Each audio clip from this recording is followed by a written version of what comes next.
Capítulo 3.16. Meu futuro é determinado pelo meu passado e pelo meu presente. Provérbios 29:18 nos diz: não havendo profecia, o povo se corrompe. Os israelitas não tinham uma visão positiva para a vida deles, nenhum sonho. Eles sabiam de onde tinham vindo, mas não sabiam para onde estavam indo.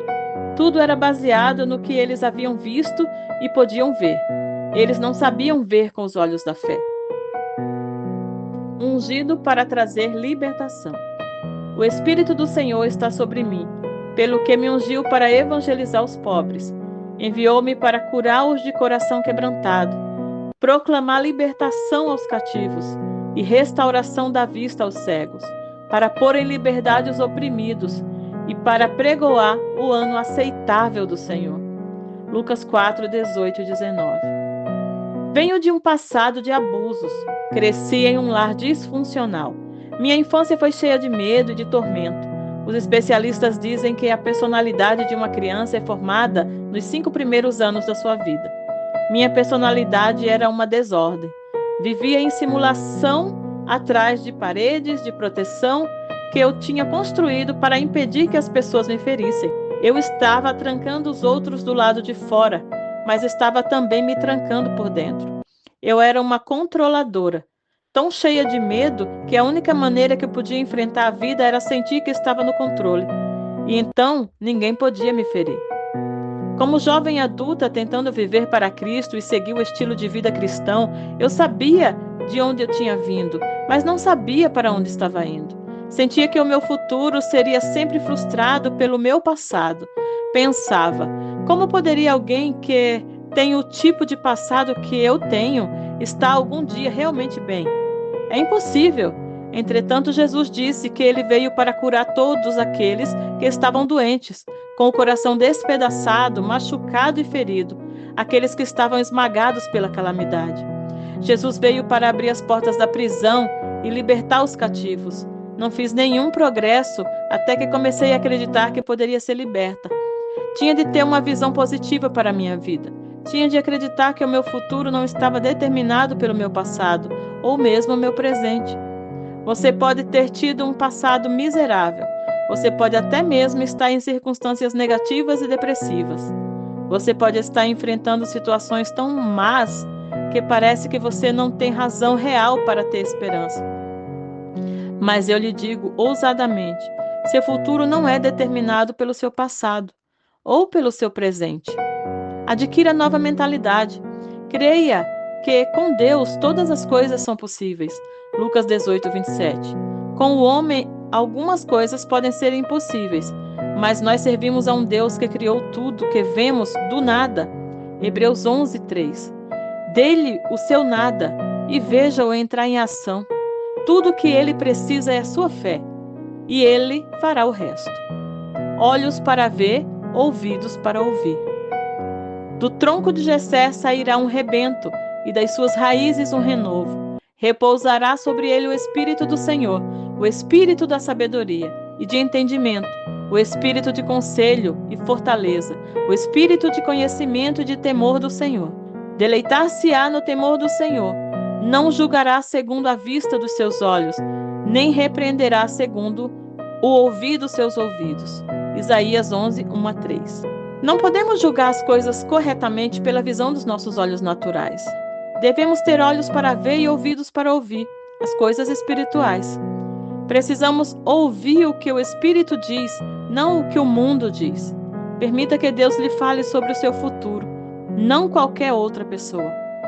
Os israelitas olhavam e falavam continuamente sobre como eram as coisas.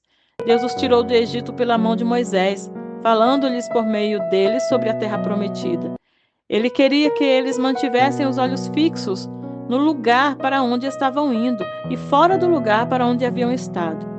Vamos examinar algumas passagens que retratam claramente a atitude errada deles. Qual é o problema?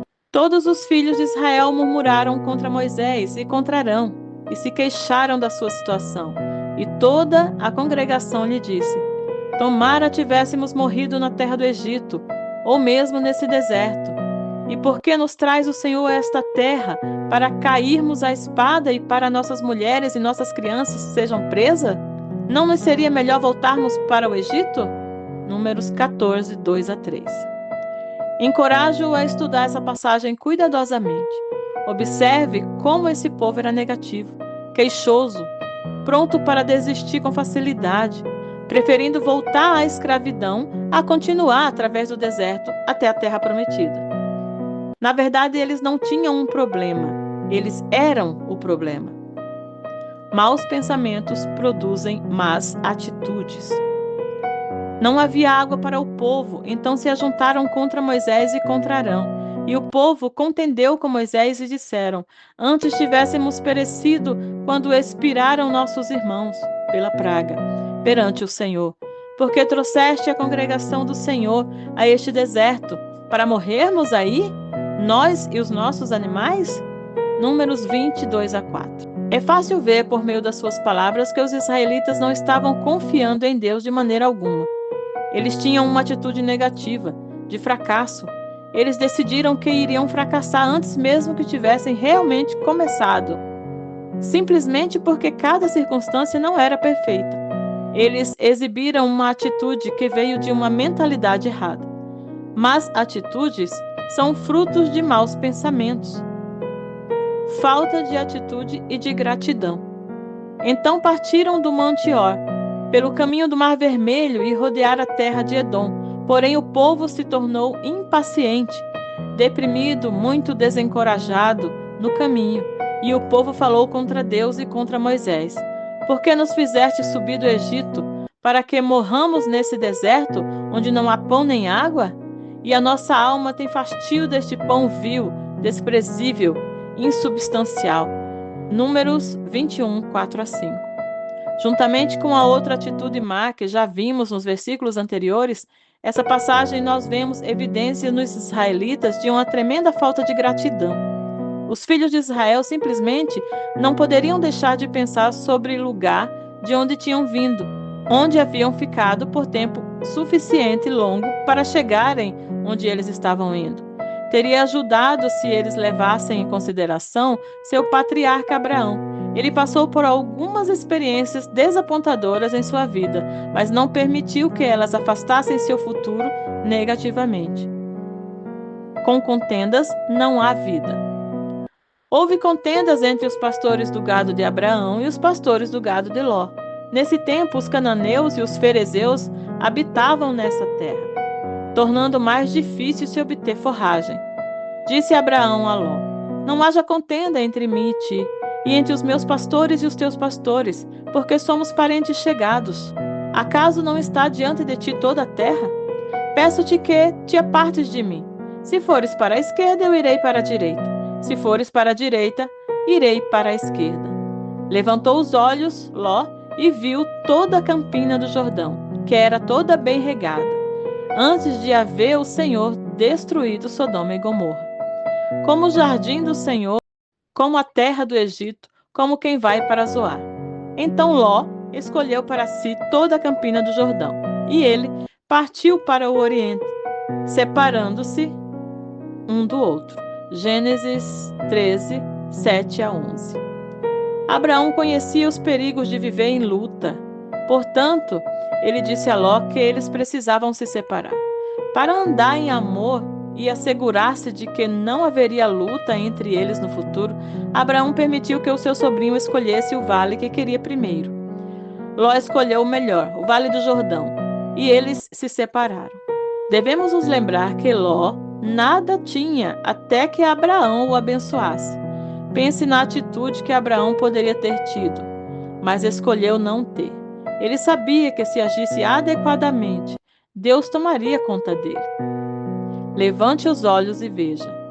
Disse o Senhor a Abraão, depois que Ló se separou dele: ergue os olhos e olha, desde onde estás para o norte, para o sul, para o oriente, para o ocidente, porque toda essa terra que vês, eu te darei a ti e a tua descendência para sempre. Gênesis 13, 14 aqui. Essa passagem revela claramente que Deus queria que Abraão olhasse para cima, do lugar onde ele estava para o lugar que Deus queria levá-lo. mesmo que ele se encontrasse em circunstâncias menos desejáveis depois da sua separação do seu sobrinho. Abraão teve uma atitude correta sobre sua situação, e como resultado, o diabo não poderia impedir as bênçãos de Deus para ele. Deus lhe deu ainda mais possessão do que ele tinha antes da separação, e o abençoou poderosamente de todas as maneiras. Encorajo-o a olhar positivamente as possibilidades de futuro e começar a chamar à existência as coisas que não existem, como se existissem. Romanos 4,17. Pense e fale sobre o seu futuro de forma positiva, de acordo com o que Deus tem colocado em seu coração, e não de acordo com o que você viu no passado ou até mesmo está vendo no presente.